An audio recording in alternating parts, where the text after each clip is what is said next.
Assalamualaikum warahmatullahi wabarakatuh. Halo semua, Waalaikumsalam. kembali lagi di Ngopsan Ngobrol Santai. Santai ngobrolnya, padat isinya. Nah, di edisi kali ini kita akan membahas tentang sanitasi aman. Nah, di sini kita sudah ditemani oleh narasumber kita yang luar biasa, eh, Biasa aja. Bang Nirza Muhammad. Nah, beliau ini merupakan seorang spesialis sanitasi aman ya Bang ya? Kayak dokter dong ya. Ya semacam Spesialis gitu ya. spesialis. Dan abang juga konsultan individual sanitasi. Ya, ya, benar. menarik sekali. Nah, teman-teman di rumah dan Adista juga nih penasaran banget dan pengen tahu lebih jauh tentang Bang Mirza. Oke. Boleh dong kenalan dulu sama teman-teman di rumah, mungkin bisa diceritakan Bang Mirza kesehariannya apa, tinggal Oh, di mana, siap. latar belakang pendidikannya mungkin. Oke, terima kasih Adista. Assalamualaikum warahmatullahi wabarakatuh. Kawan-kawan Ngopsan, saya Mirza Muhammad.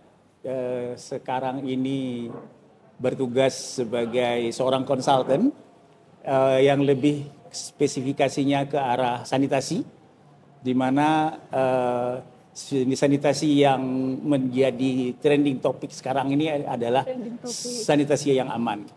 Nah, makanya sekarang kalau kita berbicara sanitasi, pasti yang kita bicarakan itu adalah sanitasi yang aman. Karena saya itu memang seorang lulusan teknik sipil. Kalau ditanya kok anak sipil bermain ke sanitasi sih, ya tapi memang kalau kita di sipil, walaupun tidak sebanyak kawan-kawan di teknik lingkungan mungkin tapi kita juga ada dulu belajar tentang ilmu yang namanya ilmu penyihatan lingkungan.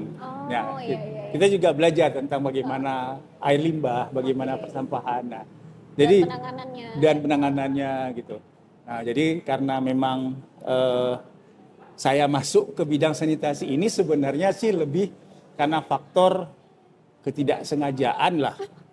Menarik nih, tidak sengaja ya. Karena saya ngambil S2 masih bidang teknik sipil yang tidak dekat hubungannya sama sanitasi.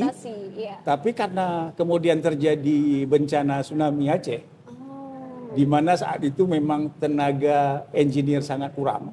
Saat saya apply ke sebuah NGO internasional, mereka yang penting taunya engineer, teknik, baik dia sipil, kimia, mesin, mereka rekrut. Dari situ baru saya masuk ke bidang WOS, Water, Sanitation and Hygiene.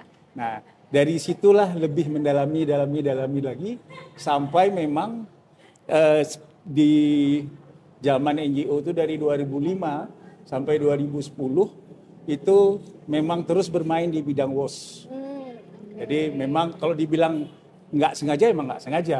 Karena faktor itu awalnya terjerumus. Memang dibutuhkan ya. Iya, kalau saya bilang terjerumus lah di sini. Dan saat itu memang untuk kondisi Aceh, jangankan Aceh, Indonesia mencari seorang ahli sanitasi itu sangat sulit.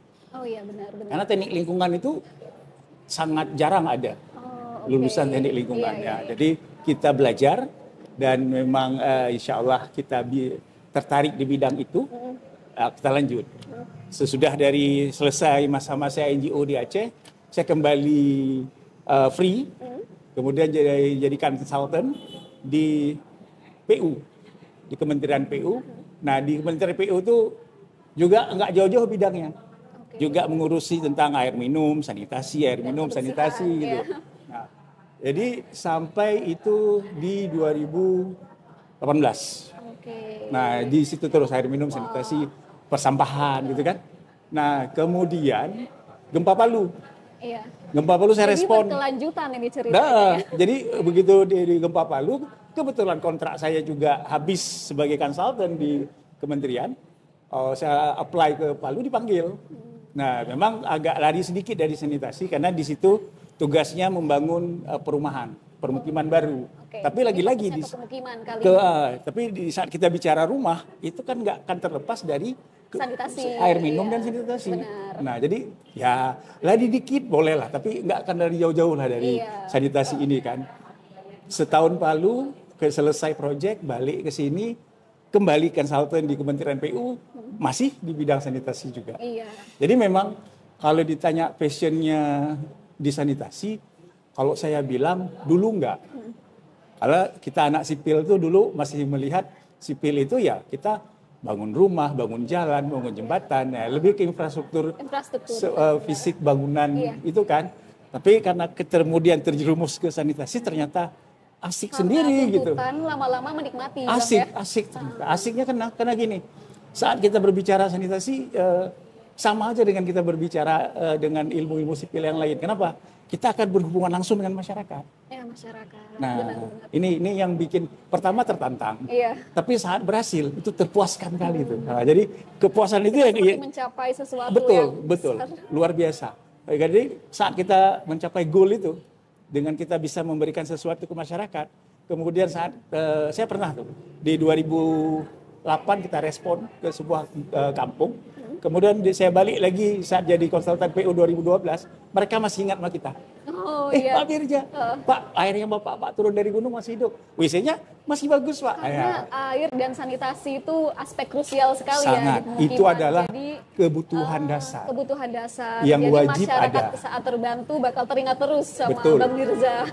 Jadi istilahnya memang tambah lagi sekarang, kalau kita kembali ke programnya pemerintah, sanitasi ini sudah menjadi istilahnya urusan wajib pemerintah. Jadi kalau dilihat salah satu pemerintah ini kinerjanya bagus apa enggak? Salah satu indikator yang dilihat adalah capaian sanitasinya. Nah, jadi kalau kita dulu bekerja awal-awal saya dengan NGO, dengan masyarakat, sekarang dengan pemerintah. Nah, jadi kita support program pemerintah, kita berjalan bersama pemerintah untuk memberikan akses yang lebih luas untuk masyarakat di sektor sanitasi ini. Nah, jadi kalau ditanya tadi kok bisa ke sanitasi gitu ya? Inilah dia awal-awalnya. Nah, bagaimana ke depan? Kalau saya melihat ini masih isu yang belum selesai dan tantangannya masih luar biasa. Nah, kalau kita pada dasarnya nggak suka tantangan, nggak usah lah. Akan menyerah sejak awal. Gitu. Pasti. Apalagi ini bukan passionnya tadi. Betul. Nah, tapi karena ini memang saya melihat istilahnya gini, kalau sudah basah sekalian lah. Iya benar banget, menarik. Kalau orang Aceh kan gitu. Singet be, ru babe. Tahu nggak artinya? Enggak. So asik. Jadi istilahnya gini, ada nih mangkok nih, numpah sikit. Tanggung. Masih tumpahin sekalian gitu. Itulah kira-kira. Oh iya. Nah, ini untuk general knowledge deh. Apa sih sebenarnya yang dimaksud dengan sanitasi aman atau safely managed sanitation? Nah, sebelum kita masuk ke aman, kita mengenal yang namanya sanitasi layak. Nah, sebelumnya target pemerintah itu adalah untuk mencapai sanitasi layak. Dari dengan MDGs dulu, awal-awal SDGs. Sebelum SDG ya? Sebelum SDGs, itu kita masih ngomong layak. Layak itu apa? Layak itu pada saat masyarakat punya akses ke toilet, ke jamban. Mereka tidak lagi BABS sembarangan di luar. Pokoknya mereka ada toilet ya, tertutup, sudah. Itu akses layak. Tapi menurut SDG sekarang, di 2030 nanti targetnya, kita nggak boleh lagi layak. Memang harus aman. Naik level tertinggi. Layak itu level kedua tertinggi. Jadi kalau kita bilang, kalau layak itu masih harus dalam capaian sekarang, tapi kita tidak boleh melupakan aman. Jangan kita hanya fokus ke layak aja, lupa ke aman. Nanti begitu kita mau pindah ke aman, udah telat. Nah, jadi kita geraknya bareng nih. Daerah-daerah yang aman layaknya sudah 100%, kita pacu ke aman. Layaknya yang masih rendah, kita mungkin belum bicara aman dulu di daerah itu. Kita menaikkan dulu ke layak. Jadi dia prosesnya memang berjenjang. Nah, akan tetapi untuk proses aman, kita juga dari kondisi BABS, nggak mesti harus naik ke layak dulu baru bisa ke aman, nggak. Dari langsung loncat ke aman. Kenapa gitu? Nah, ini baru kita cerita tentang aman.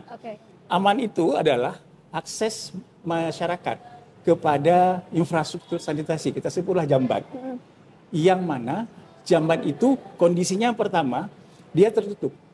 Ada bilik, ada atap. Nah, kemudian dia sistemnya toiletnya itu dia sudah pakai leher angsa.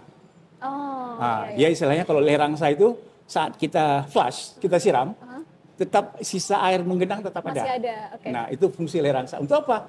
Agar nanti itu kan pipa pembuangan dari toilet itu diflashkan langsung ke septic tank. Iya.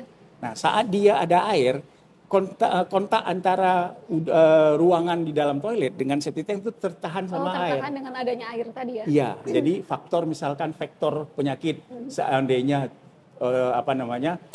septic tank kita model agak-agak terbuka atau apa, ada bau, ada lalat, itu masih bisa naik ke toilet kalau nggak ada air. Iya. Nah, cubluk itu nggak masuk aman, karena cubluk sistemnya langsung. Iya kan? Nah, nggak ada perantaranya betul. Lagi. Betul. Makanya kalau kita bicara aman, syarat pertama itu harus tidak ada kontak. Leher angsa. Nggak ada kontak antara septic tank dengan toilet kita. Toiletnya. Nah, itu yang pertama.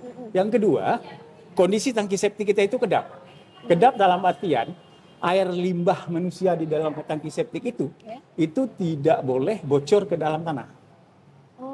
Jadi tidak boleh air limbah itu meresap ke dalam tanah. Karena kalau meresap, dia akan mengkontaminasi air tanah, mencemari air tanah.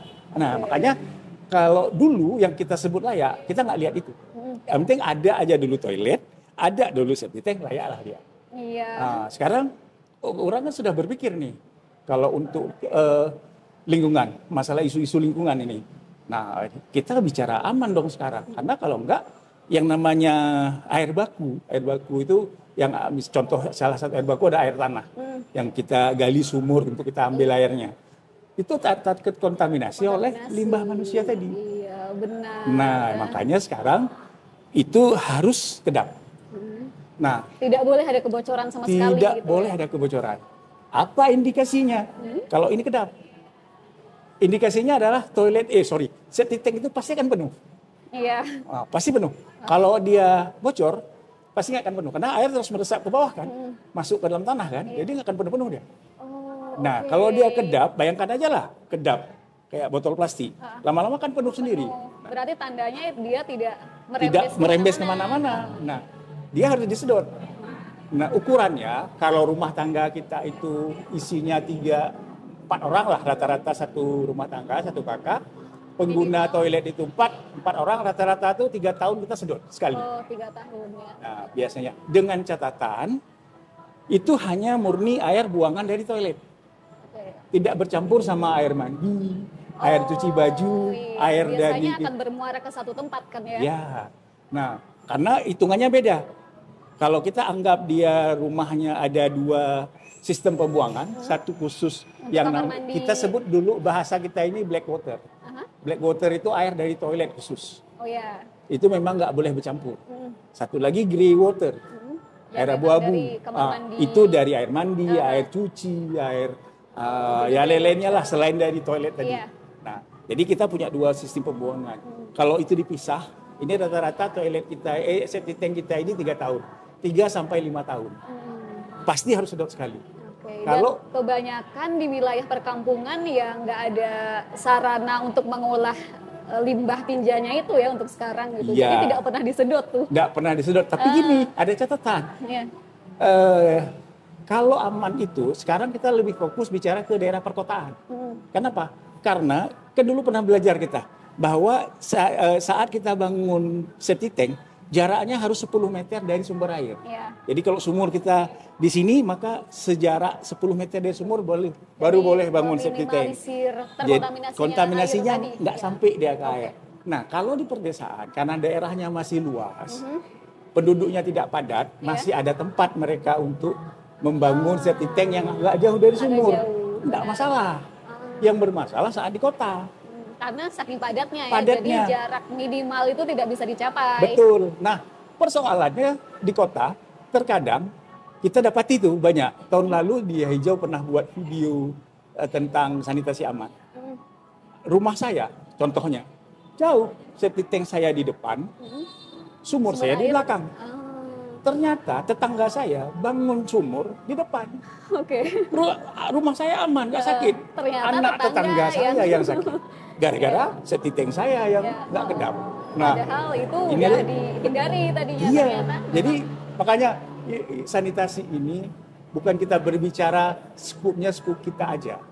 Kita berbicara skup masyarakat, di sekitar kita, sekitar secara kita. general. Nah, makanya jangan melihat, oh saya aman kok, jauh, enggak. Lihat tetangga. Tetangganya gimana nih dampaknya dari punya benar kita. sekali. Nah, yang begitulah makanya sekarang digalakkan sanitasi aman ini, fokusnya memang lebih ke daerah perkotaan dulu.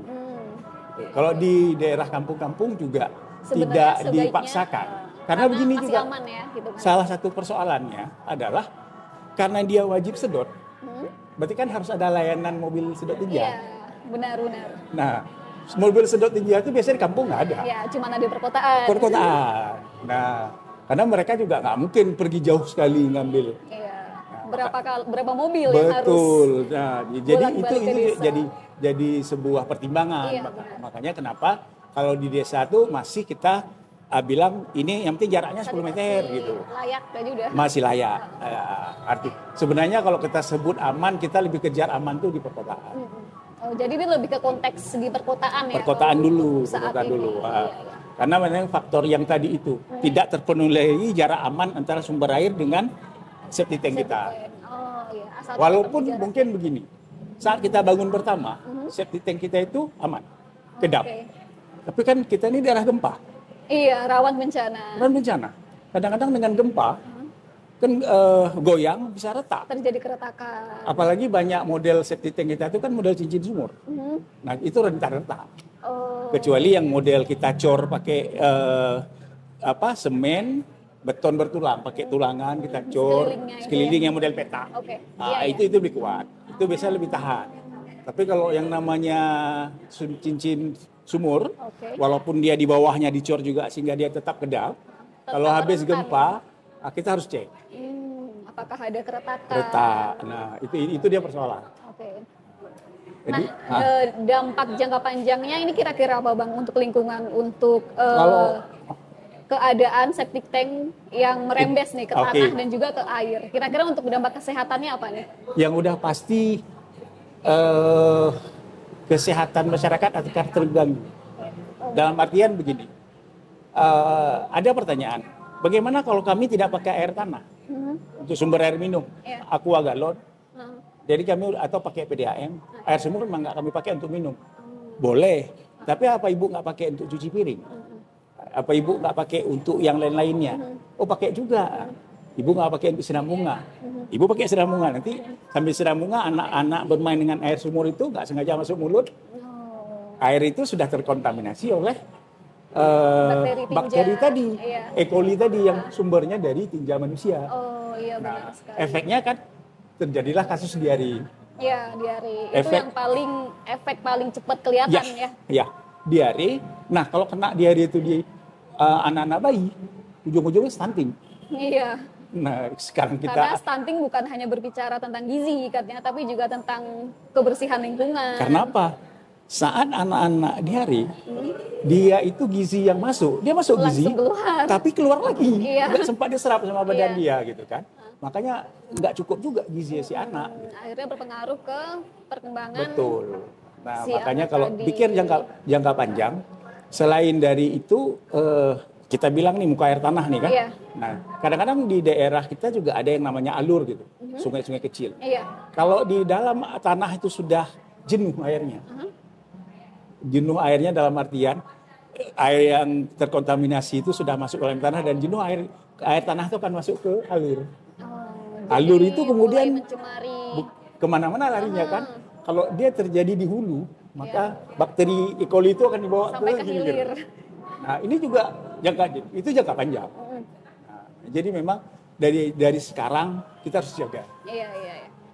Untuk karena gini, masalah yang terbesar di tidak amannya sebuah kondisi sanitasi itu lebih kepada memang ke kesehatan masyarakat, ke ekonomi. Ekonomi dalam artian apa? Air tanah yang harusnya dia itu bersih, jadi terkontam. Gara-gara kontam, dia harus buang energi lebih untuk memurnikan lagi. Air, benar. Artinya memang effort dia lebih besar. Harusnya seharusnya tidak menjadi concern. Sekarang harus ada usaha lebih gitu. Karena program pemerintah juga sekarang selain sanitasi aman, memberikan akses air yang aman. Nah, air aman ini sangat tergantung bagaimana kondisi sanitasi tadi.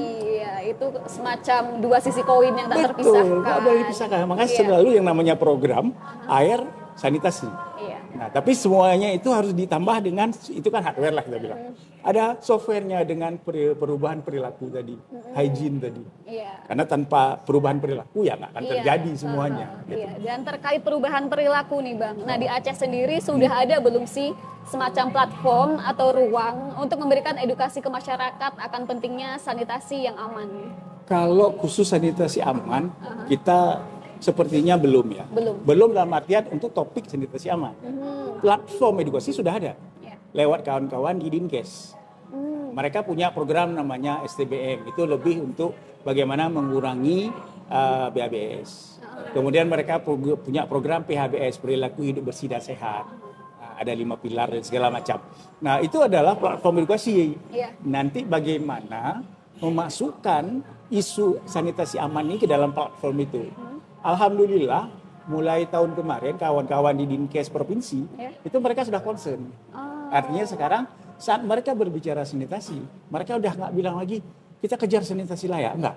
Udah mereka sudah aman. Kita bicara aman. Nah, alhamdulillah ya. Nah, jadi kalau sekarang memang untuk yang namanya edukasi itu memang ranahnya kawan-kawan Dinkes. Iya. Kalau platformnya Abang Pikir sudah ada. Dan mereka punya para sanitarian, hygiene promotor, kader desa yang memang tugasnya memberikan edukasi itu dari level atas sampai ke level bawah, sampai ke level keluarga di masyarakat. Gitu. Oke.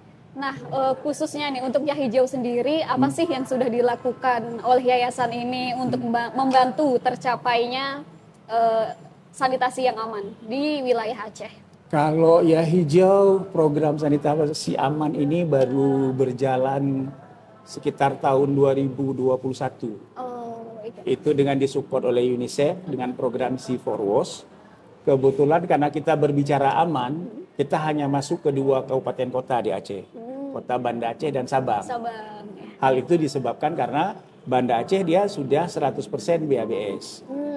Sudah stop BABS. Jadi sudah 100% SBS. Bebas dari buang air besar sembarangan. Sabang itu sudah 99,2%. Sedikit lagi. Dan tahun ini mereka berhasil mencapai 100%. Luar biasa. Artinya kita punya program, Yah Hijau punya program di 2 daerah tersebut yang kita support kawan-kawan di kota Banda Aceh dan Sabang adalah pertama kita memberikan edukasi yang pertama. Edukasi atau sosialisasi apapun namanya kepada stakeholder yang terkait dari pemerintah sampai ke level mahasiswa. Kalau di Banda Aceh adik-adik lingkar remaja. Jadi kita undang, kita berikan sosialisasi, kemudian terutama kalau Dinkes itu dengan sanitariannya. Ada sanitarian itu mereka yang menjadi ujung tombak nanti yang turun ke daerah kan, ke masyarakat gitu. Nah, sudah kita berikan itu edukasi sosialisasi, kemudian kita bekali mereka dengan ilmu, bukan ilmu sih, tool lah kita bilang, tool untuk melakukan survei untuk mengetahui apakah kondisi tangki septik masyarakat di wilayah mereka itu aman apa tidak. Nah, sudah aman apa tidak gitu kan. Jadi mereka melakukan survei, itu kita support juga, kita fasilitasi Sabang Banda Aceh. Hasilnya memang Banda Aceh lumayan bagus. Dalam artian lumayan bagus, sekarang kondisi sanitasi aman Indonesia itu cuma 7,25%. Itu data Kemenkes 2022. Data sanitasi aman Aceh itu hanya 8,77%. Itu data dari Bapeda. Kemudian untuk kota Banda Aceh, hasil kita belum punya data yang dikeluarkan resmi oleh lembaga, tapi hasil survei yang kita buat kemarin, kita dapatkan ring antara 9 sampai 10% angka amannya. Nah, kalau Sabang yang parah, 1% cuma. 1%. Nah, jadi memang pada kondisi-kondisi seperti itu, yang kita harus lakukan adalah bagaimana meningkatkan capaian tadi yang Banda Aceh 9 sampai 10 kita naikkan jadi berapa? Karena target Aceh itu sebenarnya tahun depan 13% kita harus aman. 13%. Tapi melihat kondisi real sekarang sepertinya berat untuk akan tercapai seperti itu kan. Nah, jadi memang ini menjadi tugas bersama dan tidak hanya oleh pemerintah saja, semua tapi masyarakat juga harus ikut, stakeholder yang terkait aktif, harus bukan hanya masyarakat, pihak swasta juga harus terlibat di situ. Karena nggak mungkin pemerintah sendiri yang harus bekerja, yang bertanggung jawab untuk mencapai target untuk sanitasi aman ini. Masyarakat juga. Karena gini, pemuda. Khususnya. Contohnya gini, kalau mau aman berarti septic tanknya harus diperbaiki. Ya. Karena kalau Kota Banda Aceh sudah punya septic tank semua. Iya, aman lah untuk urusan itu. Untuk urusan ketersediaan. Oke. Tapi baru yang amannya kita bilang 10%. 90 lagi masih bocor berarti. Ya, untuk memperbaiki bocor itu seperti apa? Nah, inilah butuh support dari semua stakeholder, semua kalangan. Kalau misalkan kita bilang dapat rumah yang memang orangnya mampu, tapi ternyata titiknya masih bocor. Ini kita berikan edukasi agar dia mau melakukan perbaikan sendiri, karena dia orang mampu. Iya. Bagi orang yang nggak mampu, kita masukkan ke dalam program pemerintah, bantuan dari pemerintah. Harus ada tahap lanjutan lagi untuk mencapai targetnya. Nah, makanya kita perlu data survei tadi. Dari data survei tadi ketahuan, rumah ini ternyata masih bocor. Dari misalkan yang kita survei Banda Aceh tahun lalu sekitar 1.300. Yeah. Dari 1.300 itu kita sebutlah misalkan 80%-nya itu MBR, masyarakat berpenghasilan rendah. Nah, berarti itu kita masukkan dalam usulan program pemerintah. Nah, nanti selain pemerintah kita bisa bantu support dari pihak swasta misalkan. Bank Aceh, Telkom, apalagi ya kalau yang di Banda Aceh yang dekat-dekat sini. Bank BSI misalkan, atau PLN, atau PT SAI. Mereka itu punya dana-dana CSR namanya. Itu mereka bisa bantu. Tapi syaratnya biasanya mereka bantu masyarakat miskin. Kalau yang orang mampu udah berkemampuan mereka nggak akan turun kan. Itu jadi tanggung jawab pribadi setiap keluarga. Betul. Nah, jadi bukan hanya pemerintah yang harus membantu masyarakat yang nggak mampu ini. Yeah. Banyak juga sektor lain yang bisa kita andalkan sebenarnya. Tinggal bagaimana pendekatan kita. Nah, ini juga menjadi salah satu output dari hijau sebenarnya. Bagaimana memberikan informasi sanitasi aman ini ke pihak-pihak swasta. Agar mereka merasa, bagus loh, ini kita bisa bantu loh di sini gitu.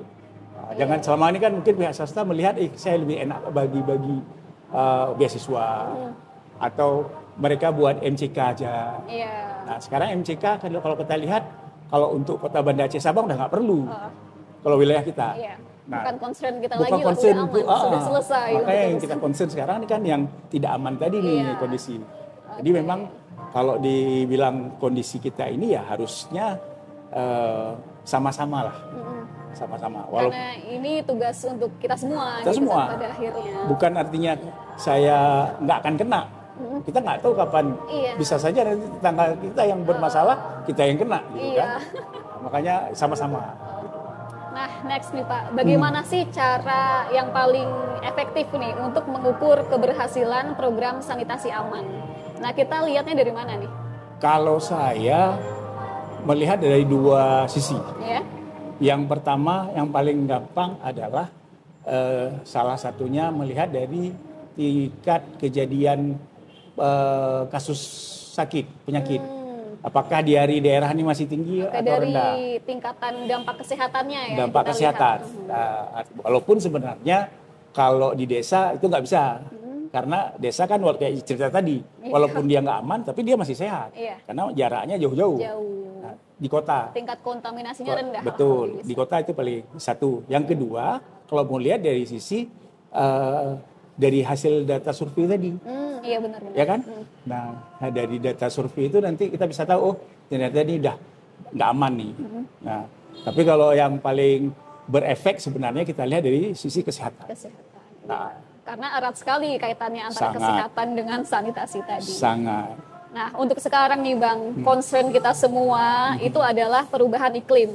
Ya betul. Kan? Nah, sebenarnya bagaimana sih seharusnya respon masyarakat Aceh terhadap potensi besar perubahan iklim yang mana sudah jelas akan mengarah ke sistem sanitasi ke depannya? Betul.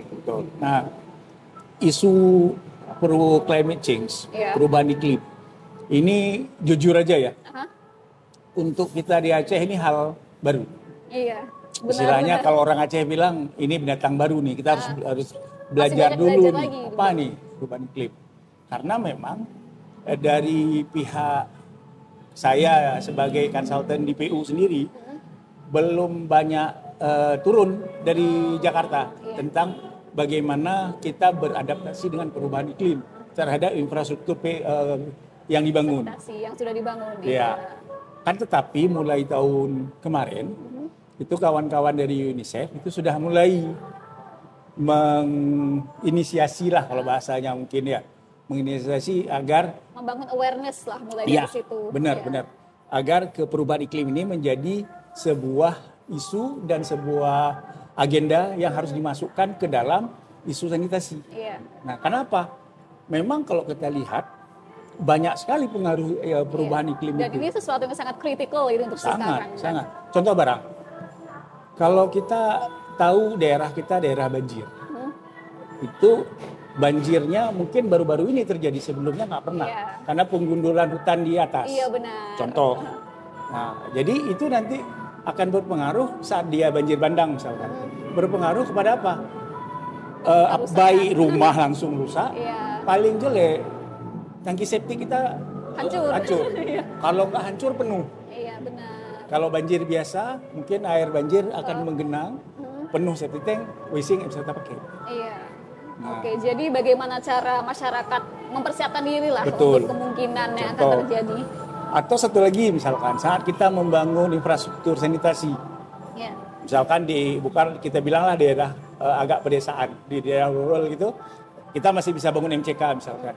Tapi ternyata kita bangun MCK menurut perkiraan kita aman, walaupun dekat sama sungai.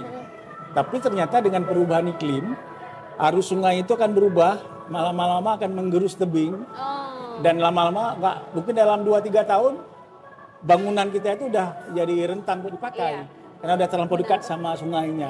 Nah, ini juga menjadi sebuah concern kita saat melakukan perencanaan di awal. Nah, jadi memang perubahan iklim ini harus dimasukkan ke dalam agenda sanitasi. Tapi memang jujur saya bilang sendiri, saya pribadi belum dapat kali itu. Karena kita memang butuh insight lebih dalam sih. Betul. Untuk perubahan iklim ini. Karena perubahan iklim kan sekarang ini lebih kepada polusi kalau orang bilang. Kita belum global warming. Kita belum berapa masuk ke ranahnya sanitasi. Yang sudah pasti kekurangan air baku itu sudah terjadi. Iya. Nah, itu yang memang lagi tidak hadapi kekeringan di mana-mana. Betul. Nah, akibat kekeringan apa? Nggak ada air yang untuk sehat dan bersih. Betul. Efeknya akses ke sanitasi juga jadi rusak. Karena apa? Sanitasi butuh air. Iya benar. Kita masuk toilet nggak bisa nge-flush, nggak bisa cuci. Iya. Nggak ada orang-orang mau masuk. Akhirnya seperti efek domino ya, jadi satu yang kolaps semua. Benar. Jadi memang kita nggak begitu ngomong sanitasi, sanitasi standing alone, nggak dia. Iya. Nah, dia selalu partnernya tuh air. Dan selalu kalau climate change ini yang kena pertama air dulu seringnya. Iya benar sekali. Nah gitu dia. Nah menurut abang nih, apa kira-kira peran yang bisa diambil oleh pemuda untuk turut serta dalam meningkatkan kualitas sanitasi di Aceh? Sebenarnya bisa kita mulai dari kita. Untuk sanitasi ya. Iya. Ya, dari kita maksudnya begini, kita ini adalah orang-orang yang sudah duluan teredukasi. Iya. Kita harus bagaimana cara edukasi yang ilmu kita punya ini bisa kita turunkan ke anak-anak muda. Lewat mana? Platform sosial media, platform apa? Tapi saya yang paling tertarik sebenarnya adalah, mungkin karena saya bukan seorang influencer ya, saya hanya orang yang bermain di belakang layar selalu. Saya seringnya itu suka aja bermain dengan adik-adik mahasiswa. Gitu. Adik-adik mahasiswa, karena saya mungkin nanti kenal beberapa orang dosen di kampus, saya masuk oleh dosen mereka. Saya tanya, bisa nggak kita masukkan isu sanitasi ke dalam proyeknya mahasiswa? Apa itu isu dengan KKN mereka atau dengan magang mereka, apapun lah namanya. Saya lebih suka seperti itu.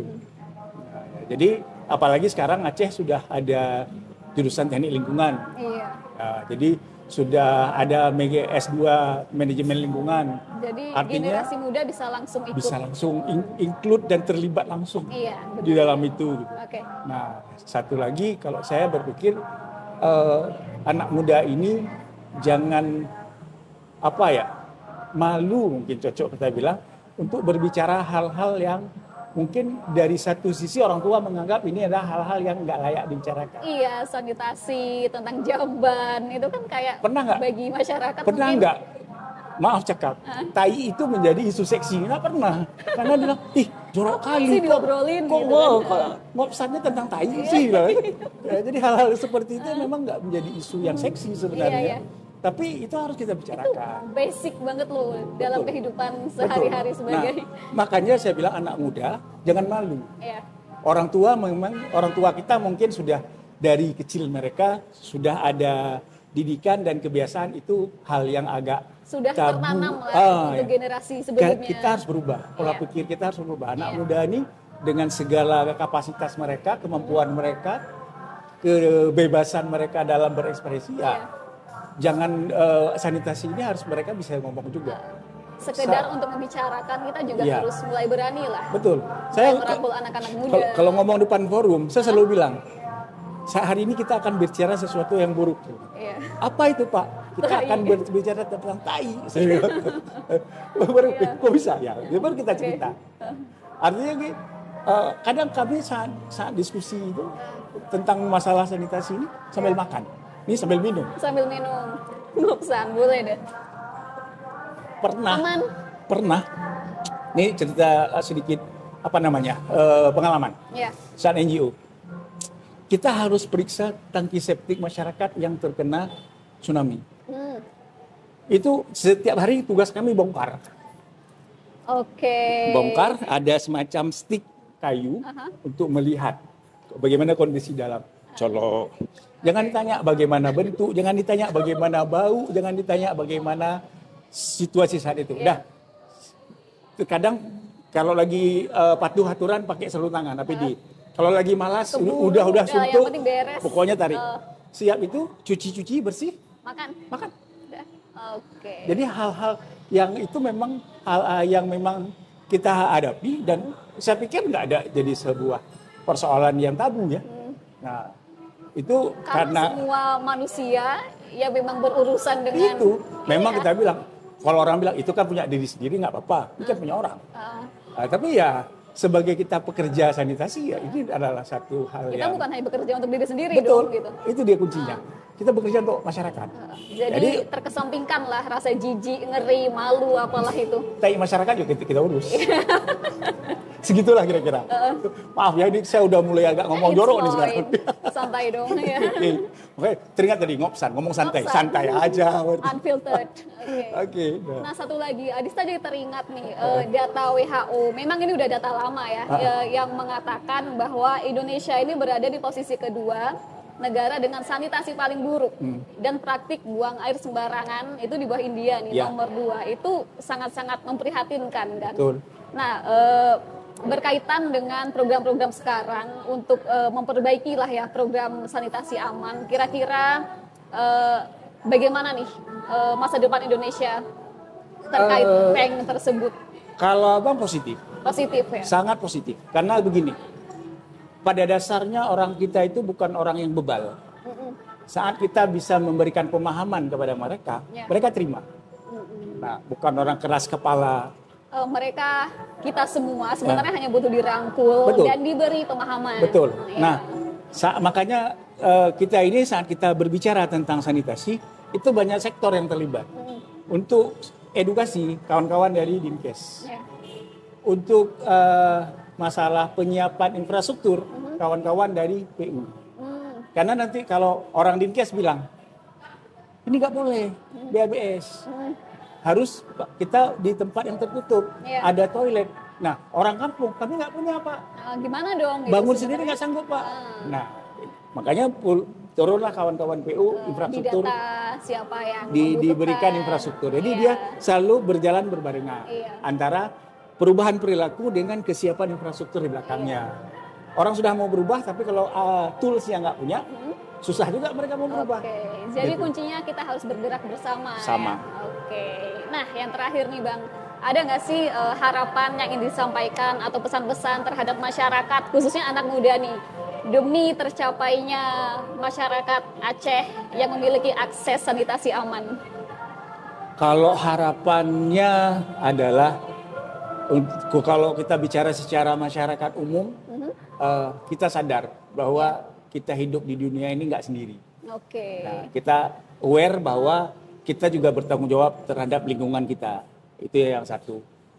Artinya saat nanti ada misalkan datang kawan-kawan dari Dinkes memberikan sosialisasi, edukasi, itu harapan saya sih, kayak saya bilang tadi, jangan duluan kita menjudge sesuatu. Kita open minded lah. Kita open minded dan memang seperti saya bilang tadi, pada dasarnya orang Aceh ini tergantung bagaimana cara. Bagus cara kita masuk, lebih dari welcome akan diberikan oleh masyarakatnya. Itu kalau secara umum. Kalau masyarakat khususnya anak-anak muda, kayak saya bilang tadi, anak jangan muda jangan malu untuk berbicara tentang tinja. Tentang tai.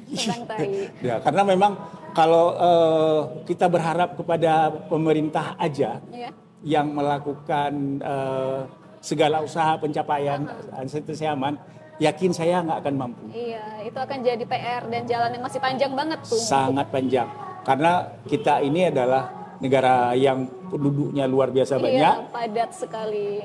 PR masih banyak, jadi memang kita harus sama-sama bantu.